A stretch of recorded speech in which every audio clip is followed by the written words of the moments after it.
إِنَّمَا ذَلِكُمُ الشَّيْطَانُ يُخَوِّفُ أَوْلِيَاءَهُ. All that was shaitan. That whole propaganda that people are coming, they're gathering against you, they're going to come and get you, things are going to get a lot worse for you. All that was shaitan, Allah says. يُخَوِّفُ أَوْلِيَاءَهُ. All he does is instill the fear of his friends into you. He wants you to be scared of his friends. That's one interpretation of the text, but equally applicable is another interpretation of the same text grammatically, which is all that was is shaitan, who only the people who are his friends get scared. So if you get scared, Quran is commenting, you become friends with who? Shaitan. يُخَوِّفُ أَوْلِيَاءَهُ. He's only successful in scaring his friends. So there's two things. He wants you to be scared of his friends, and if you do get scared, you just became friends with him. You just joined his party. يُخَوِّفُ أَوْلِيَاءَهُ فَلَا تَخَافُوهُمْ وَخَافُونِي إِن كُنتُم مُؤْمِنِينَ. Then don't be afraid of them. Be afraid of me if you in fact believe.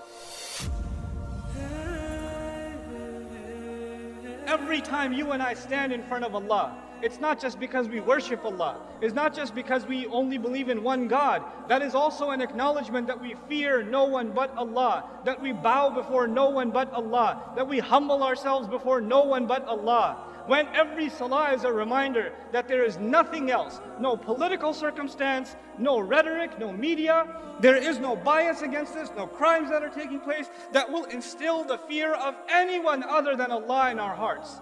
That is an acknowledgement every time you and I stand in prayer. فَلَا تَخَافُوهُمْ وَخَافُونِي إِن كُنتُم مُؤْمِنِينَ وَلَا يَحْزُنْكَ الَّذِينَ يُسَارِعُونَ فِي الْكُفْرِ. Allah is not done. He says, don't let those who are making a lot of efforts for furthering the cause of disbelief, those who are making so many efforts to destroy Islam, those who are making so many efforts to turn believers into disbelievers, those who are making so many efforts to further kufr on the earth, disbelief and disregard of God on the earth. They make a lot of efforts, they have a lot of money, they have a lot of resources, they have a lot of tools. Don't let all of their efforts ever worry you. لا يحزنك الذين يسارعون في الكفر. This is a principle of the Quran. We have forgotten this principle. Ustad Noman, have you seen what they're doing on this website? Do you know this video that they made? Do you know what they said on CNN? Do you know what they said on Fox? Why don't you just recite لا يحزنك الذين يسارعون في الكفر? Don't let their efforts and their schemes and their propaganda ever worry you. إنهم لن يضروا الله شيئا. I love this part. إنهم لن يضروا الله شيئا. They, no doubt about it, can't harm Allah at all. I'm baffled by this statement. Allah said, don't worry about their schemes and their plans and their plots and their propaganda. They can't harm who at all? They can't harm Allah at all. I'm not worried about them harming Allah. I was actually kind of worried about them harming me. So I was expecting Allah will say, don't worry about their schemes, they won't harm you. But Allah says what instead? Don't worry about their schemes, they can't harm Allah. Why is that? Because Allah is our protection. It's like Allah is our shield, and they can't do anything about this shield. So you're safe, because you're with Allah. You're with Allah. They can't harm Allah. So you have nothing to worry about. لَإِنَّهُمْ لَن يَضُرُّوا اللَّهَ شَيْئًا. Then why is Allah giving them this opportunity to scheme and plot and further their cause and make things more and more difficult for the believers? يُرِيدُ اللَّهُ أَلَّا يَجْعَلَ لَهُمْ حَظًّا فِي الْآخِرَةِ. Allah wants that they get nothing, not even a little bit of the akhirah. Meaning there are people that are evil and they want to continue to do more evil and undermine and continue the path of injustice and oppression. Allah says, I'd like to let you dig your hole a little deeper, because that little good you have left in you, you don't even deserve it. Let you do your evil. Why are people so evil? Because Allah's punishment to them is He let them have it. You want to go this way? Go ahead. Go ahead. وَلَهُمْ عَذَابٌ عَظِيمٌ. They have great punishment standing before them. Instead of being afraid of them, the Quran makes us feel sorry for them. They're digging their own hole. إِنَّ الَّذِينَ اشْتَرَوُا الْكُفْرَ بِالْإِيمَانِ. Now listen to this part. Then he turns his attention to within our own ranks. There are those who sold their belief with disbelief.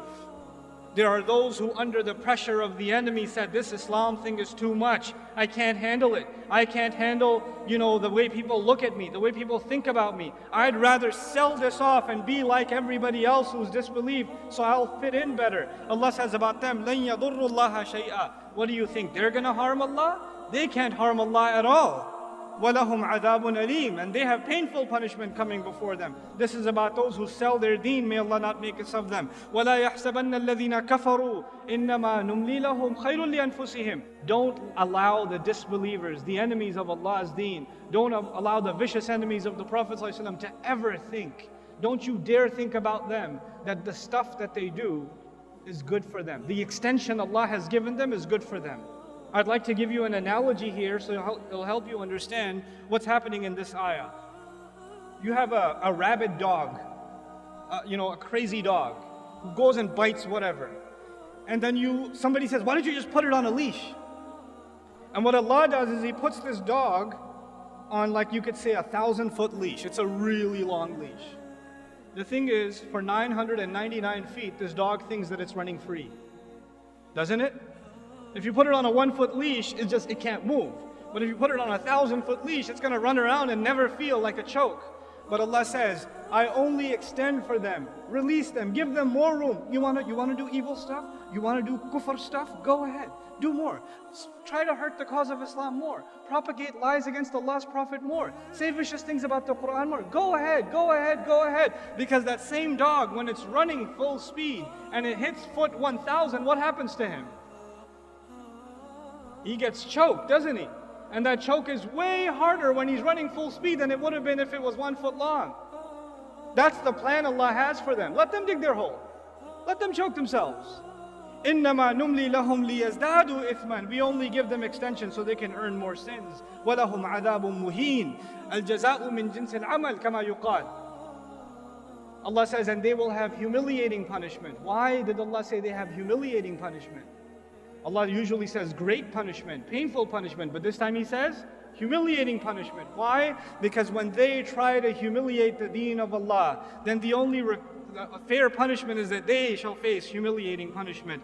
Then Allah turns His attention to you and me and says, مَا كَانَ اللَّهُ لِيَذَرَ الْمُؤْمِنِينَ عَلَى مَا أَنْتُمْ عَلَيْهِ. Allah is not one to leave you alone in the state that you're in. Allah will not just leave you be and let you just think that you have faith. حَتَّى يَمِيزَ الْخَبِيثَ مِنَ الطَّيِّبِ. Until He can separate the good ones among you from the filthy ones. Some of you have filth inside of your hearts, and when the state of fear comes, and the pressure comes, and the stereotyping comes, some of you will abandon your faith, and that filth in your hearts will take over whatever good you had in it.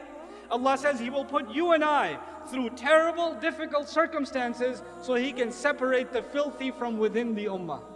And cut them out. May Allah not make us, any of us, from them. وَمَا كَانَ اللَّهُ لِيُطْلِعَكُمْ عَلَى الْغَيْبِ. And Allah will never be one to inform you of the unseen. People come to the shaykh, the imam, the scholar. They come, what do you think? When is all this fitna going to end? When are things going to get better? Allah says, Allah is not one to inform you of the unseen. I'm not going to say 3 more years, watch, everything's going to be better. No. That's actually what I've heard in churches.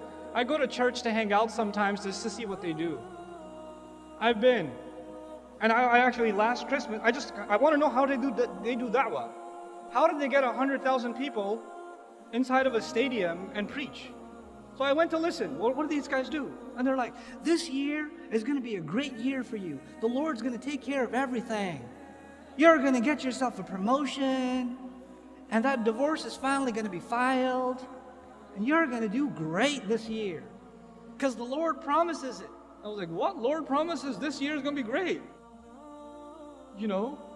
We don't have that in Islam. Like, is this year going to be better than next? When is Allah going to finish this fitna? Or when are things going to get better? Allah told us very clearly, so we're not deluded and we don't even ask that question. Allah will never be one to tell you what's going to happen in the unseen. And the future of the ummah is in the unseen. وَلَكِنَّ اللَّهَ يَجْتَبِي مِن رُسُلِهِ مَن يَشَاءُ. However, Allah does select from His messengers whoever He wants. Meaning Allah chose His messenger and decided to tell him what you need to know.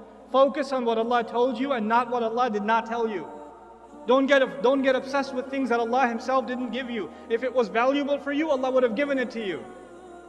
So don't be so obsessive compulsive about unnecessary details. فَآمِنُوا بِاللَّهِ وَرُسُلِهِ وَإِن تُؤْمِنُوا وَتَتَّقُوا فَلَكُمْ أَجْرٌ عَظِيمٌ. Then just believe in Allah and His Messenger. And if you can continue to believe and continue to be fearful only of Allah, then you will have great punishment, great reward rather. What else do you want? Just have faith and be fearful of Allah. In the most toughest of times, Allah is telling you that's the only two things you're going to need. Everything else will work itself out. Don't focus on the problem. وَلَا يَحْسَبَنَّ. And finally, the advice to you and to me. This is the last thing I'm sharing with you, I promise. وَلَا يَحْسَبَنَّ الَّذِينَ يَبْخَلُونَ بِمَا آتَاهُمُ اللَّهُ. And don't you ever think about those who are cheap, greedy, miserly with what Allah has given them. That they hold on to what Allah has given them. Min fadli, from His own favor. They didn't earn it, that's a favor of Allah on them. Huwa khayran lahum, that's good for them to hold on to their wealth. This is the time. This is the time where the young people, they're going to have to give up their free time that Allah gave them. Their free time cannot go into 8 hours of video games anymore. There's no time for you to watch the next Netflix and Amazon series. You don't have that kind of time. You're the Muslim youth. Allah has given you free time. Allah has given you talent. Allah has given you creativity. That creativity cannot go into you making stupid jokes on social media. It needs to be used in much more productive ways, because these people who Allah has given wealth and luxury and opportunity and health and talent, when Allah has given all of these things and they're cheap and miserly with it, they only use it for themselves. What does Allah say about them? That they think they get to use it for themselves is good for them? بَلْ هُوَ شَرٌّ لَهُمْ. It's bad for them.